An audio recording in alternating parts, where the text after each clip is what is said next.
Aldehyde एवं कीटोनों के रासायनिक गुण।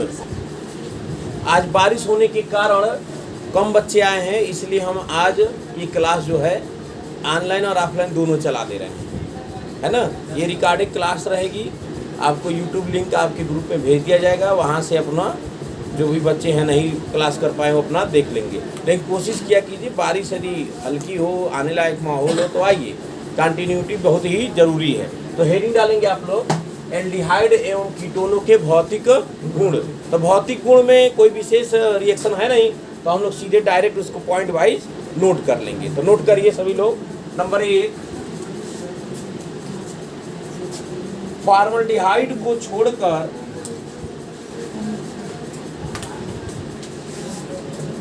फॉर्मल्डिहाइड को छोड़कर अन्य सभी निम्न कार्बन वाले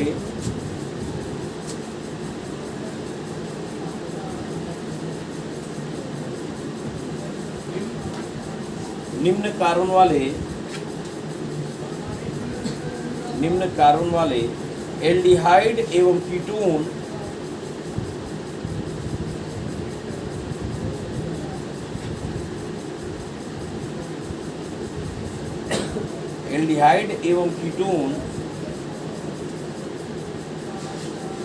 द्रव अवस्था में पाए जाते हैं।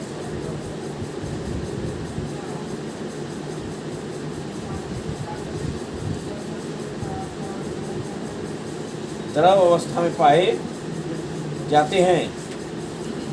तो फॉर्मल्डिहाइड किसे पाया जाता है भाई? तो नंबर 2 पॉइंट बना लीजिए, फॉर्मल्डिहाइड गैसीय अवस्था में गैसीय अवस्था में पाया जाता है। फॉर्मल्डिहाइड गैसीय अवस्था में पाया जाता है। गैसीय अवस्था में पाया जाता है। तो फॉर्मल्डिहाइड गैसीय अवस्था में पाया जाता है। अच्छा, अब बात करते हैं हम लोग गंध की बात करते हैं। तो जो गंध है यानी ऑर्डर है, तो जो एल्डिहाइड होते हैं, एल्डिहाइड का ऑर्डर बहुत तीक्ष्ण होता है। तीक्ष्ण का मतलब बहुत ही तेज महकता है। तीक्ष्ण गंध अमोनिया की आती है ना।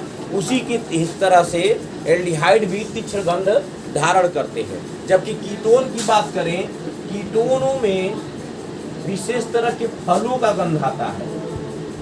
फलों का गंध, तरह तरह के फल का गंध इसमें आता है। फलों के गंध आपको इसमें प्राप्त होते हैं, है ना।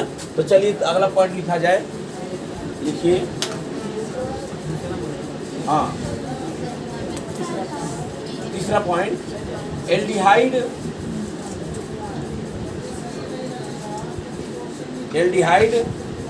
तीक्ष्ण गंध वाले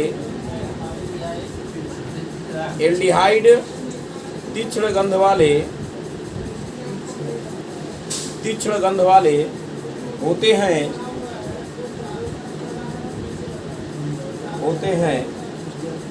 जबकि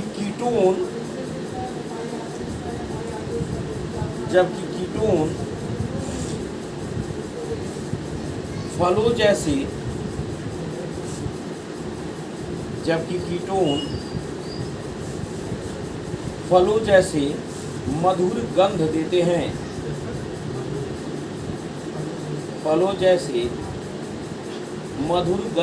हैं।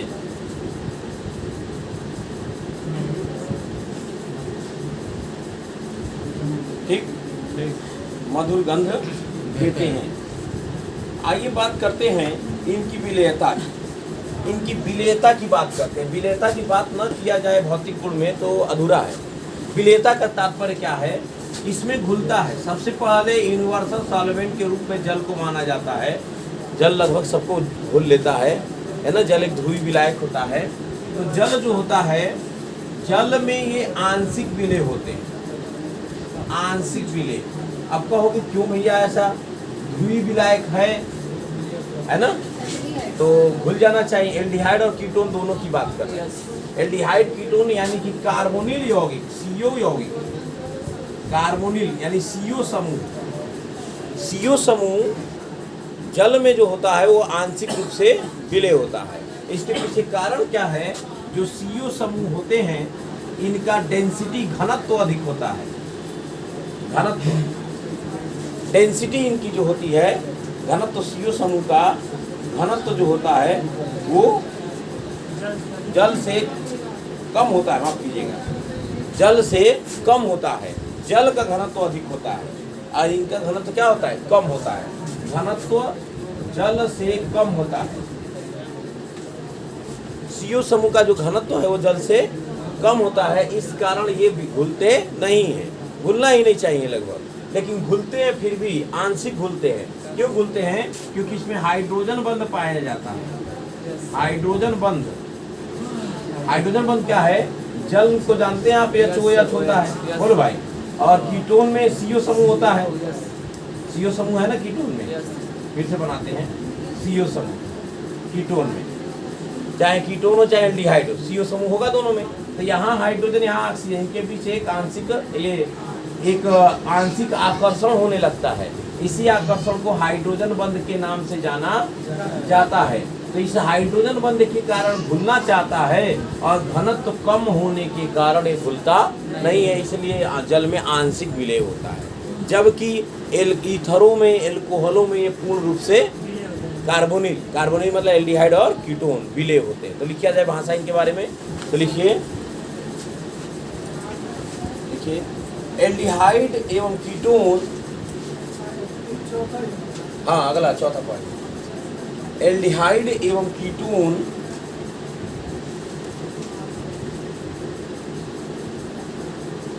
जल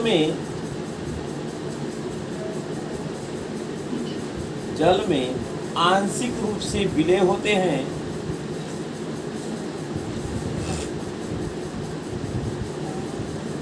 आंशिक रूप से विलय होते हैं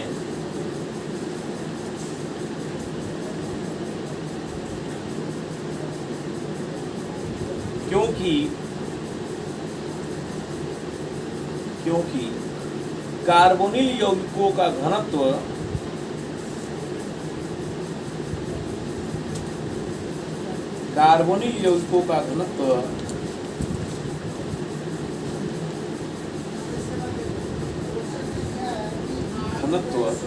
जल से कम होता है।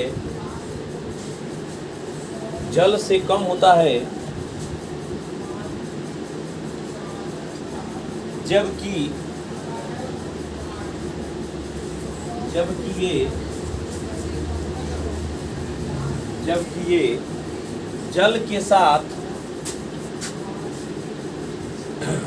ये जल के साथ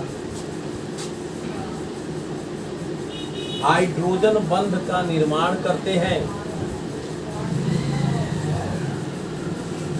हाइड्रोजन बंध का निर्माण करते हैं। हाइड्रोजन बंध का निर्माण करते हैं।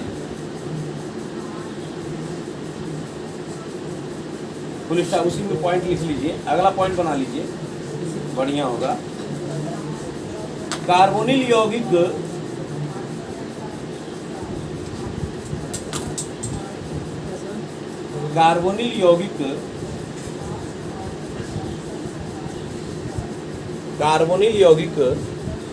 कामा कार्बनिक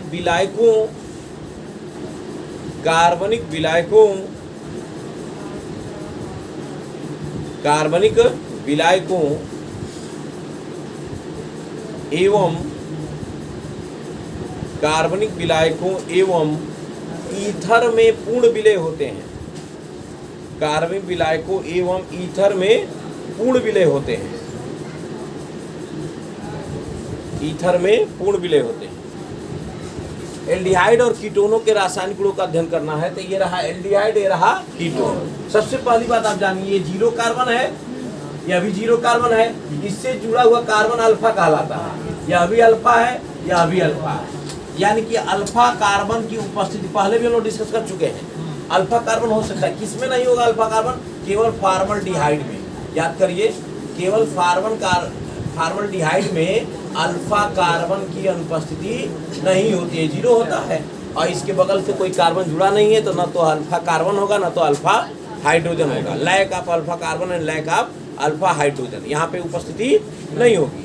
तो केवल इसको छोड़ के बाकी जितने भी हैं एल्डिहाइड और कीटोन, इनमें अल्फा कार्बन और अल्फा हाइड्रोजन जरूर पाए जाएंगे। अल्फा कार्बन तो पाया ही जाएगा, अब अल्फा हाइड्रोजन हो भी सकता है और नहीं भी हो सकता है। कैसे होगा अंदर देखा जाएगा। फिलहाल हम लोग रासायनिक गुणों का अध्ययन कर रहे हैं, तो इसके रासायनिक गुणों को हम 3 भागों में बांट करके पढ़ाएंगे आपको। सबसे पहला पढ़ाएंगे कार्बोनिल समूह के कारण।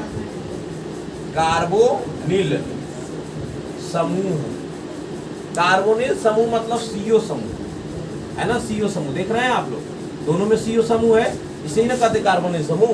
CO समूह के कारण अभिक्रियाएं, के कारण अभिक्रियाएं यानी reaction due to carbonyl group. Carbonyl समूह के कारण हम 2 तरह का अभिक्रिया आपको पढ़ाएंगे। इसमें 2 डिवीजन हम कर देंगे। पहला डिवीजन कर देंगे, ये जो CO समूह है, CO समूह पे अपचयन करा देंगे, हाइड्रोजन का जुड़ना या ऑक्सीजन का निकलना। यहाँ ऑक्सीजन नहीं निकलेगा, यहाँ हाइड्रोजन जुड़ेगा। आप ही देखो CO समूह है, एक हाइड्रोजन यहाँ जोड़ दे, एक हाइड्रोजन यहाँ जोड़ दें, बोलो भाई, तो एल्कोहल बन जाएगा, बनेगा। एल्कोहल बन सकता है, एल्कोहल से तो एल्डिहाइड कीटोन बना रहे थे हम लोग, एल्कोहल इससे बन भी सकता है। तो यहाँ हम लोग हाइड्रोजन जोड़ सकते हैं, और हाइड्रोजन का जुड़ना क्या कहलाता है, अपचयन। तो हम लोग पहला कह सकते हैं अपचयन अभिक्रिया। अपचयन अभिक्रिया यानी CO समूह के कारण जो अभिक्रिया पढ़ेंगे हम लोग, वह अपचयन अभिक्रिया कहलाएगी। दूसरा आइए, दूसरा मान लो हम CO नहीं जोड़ना चाहते हैं, CO के अलावा कोई और जोड़, मान लो गिगनार्ड अभिकर्मक ले लिया, गिगनार्ड रिएजेंट, तो गिगनार्ड का CH3 एल्किल यहाँ आता है, बोलो भाई, और यहाँ पे MgBr आई आता है, तो हम एल्किल समूह को भी जोड़ सकते हैं, अदर समूह को भी जोड़ सकते हैं। यानी कि इन पे हम जरूरी नहीं हाइड्रोजन नहीं जोड़ें, और भी कोई जोड़ सकते हैं, तो उसे बोलेंगे योगात्मक अभिक्रिया। योगात्मक अभिक्रिया, एडिशन रिएक्शन। तो हम लोग कार्बोनिल समूह के कारण 2 तरह की अभिक्रियाएं पढ़ेंगे। पहला पढ़ेंगे क्या, अपचयन अभिक्रिया, दूसरा पढ़ेंगे योगात्मक अभिक्रिया। चलिए बहुत अच्छी बात है, अब चलते हैं सेकंड की तरफ। इसमें बहुत सारे रिएक्शन अभी हम लोग एक एक करके स्टडी करेंगे। इसी में बहुत सारे नेम रिएक्शन भी आपके आएंगे। नाम रिएक्शन हमने कहा है, नेम रिएक्शन को आपको अलग से कॉपी बना के छांट देना है, अलग कर देना है, ठीक है। टॉपिक पे आते हैं, नंबर बी चलते हैं। बी हम लोग पढ़ेंगे, देखिए यहाँ भी एल्किल समूह है, यहाँ भी एल्किल समूह है। एल्किल समूह, एल्किल समूह 2 जगह है, यहाँ नहीं है, बस इसको छोड़ के फार्मल्डिहाइड, बाकी सभी एल्डिहाइड और कीटोन में एल्किल समूह होंगे, होंगे ना। तो एल्किल समूह होंगे, तो एल्किल समूह के कारण अभिक्रिया।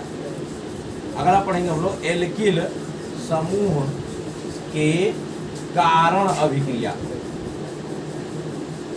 इसी में कुछ नाम अभिक्रिया भी आ जाएगा, इसी में कुछ नेम रिएक्शन भी आ जाएंगे, नाम अभिक्रियाएं। इसी के अंतर्गत कुछ कुछ नेम रिएक्शन भी आ जाएंगे। इसी में बहुत सारे हम लोग अभिक्रिया पढ़ेंगे, एल्डाल संघनन, क्रॉस एल्डाल संघनन, है ना, स्मिट अभिक्रिया, बहुत सारे इसी में हम लोग नाम अभिक्रियाओं का भी अध्ययन एक एक करके इसी के अंतर्गत हम लोग कर लेंगे। क्लियर है।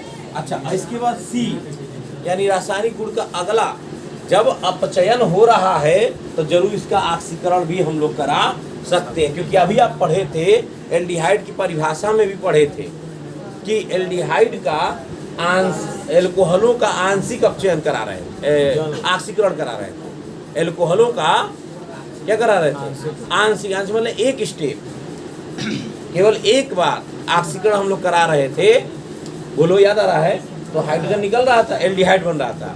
दोबारा करा देंगे हम लोग ऑक्सीकरण, क्या बन जाएगा, कार्बोक्सिलिक अम्ल बन जाता है। पढ़े हैं, बोलो भाई। देखिए रिएक्शन आपके सामने मौजूद है, आप लोग ध्यान नहीं देते, पढ़ नहीं रहे हैं। ये एल्कोहल था, एल्कोहल का हम ऑक्सीकरण कर रहे थे, नवजात ऑक्सीजन ले लिया, तो क्या बन रहा था, यहाँ 2 हाइड्रोजन निकल रहा था H2O के रूप में, याद करिए, और यहाँ क्या बन रहा था, R2H2। अब इसका फिर ऑक्सीकरण करा दे रहे हैं हम लोग, तो क्या बन जाएगा, कार्बोक्सिलिक अम्ल बन रहा है। ये परिभाषा जब आपने पढ़ा है, यही इसकी परिभाषा भी एल्डिहाइड और कीटोन है ना। कि एल्कोहलों के वन स्टेप आंशिक कह सकते हैं या एक स्टेप एक चरण में, है ना, ऑक्सीकरण कराए हैं तो बनता है क्या, एल्डिहाइड और कीटोन। एल्डिहाइड और कीटोन का ऑक्सीकरण करा दें क्या बन जाएगा, कार्बोक्सिलेज। यानी जिसका मतलब ये है कि अगला हमारा ऑक्सीकरण अभिक्रिया ही होगी। ऑक्सीकरण अभिक्रिया को अलग से छांट दिया गया है विस्तार से इसको पढ़ने के लिए। तो अगला रासायनिक गुण पढ़ेंगे हम लोग, ऑक्सीकरण अभिक्रियाएं। तो आपने क्या देखा, आपने देखा हमने एल्डिहाइड और कीटोनों के रासायनिक गुणों के अध्ययन के लिए हम इसे 3 भागों में डिवाइड कर सकते हैं। कौन कौन सा, कार्बोनिल समूह के कारण अभिक्रिया, एल्किल समूह के कारण और ऑक्सीकरण अभिक्रिया। 3 तरह की अभिक्रियाओं के अंतर्गत हम लोग ये चैप्टर पढ़ेंगे, रासायनिक गुणों का अध्ययन करेंगे। ध्यान रखिएगा कि एल्डिहाइड और कीटोन दोनों साथ साथ चलेंगे। यानी यदि हम लोग कार्बोनिल समूह का अपचयन करेंगे तो एल्डिहाइड का अपचयन भी करेंगे और कीटोन का भी अपचयन करेंगे। एल्डिहाइड के अपचयन से कोई और प्रोडक्ट बनेगा और कीटोन के अपचयन से कोई और प्रोडक्ट बनेगा। बात सबको समझ में आ रही है? तो दोनों को साथ लेके चलना है। रिएक्शन बहुत सारे मिलेंगे, लेकिन हम लोग जब इसको वर्गीकृत करके पढ़ेंगे, टुकड़ों में पढ़ेंगे, बांट कर पढ़ेंगे, तो फिर कोई दिक्कत हम लोग को नहीं आने वाली। तो इतना पहले नोट कर लीजिए, फिर आगे एक एक करके हम लोग चलते हैं। आप लोग भी नोट कर लीजिए।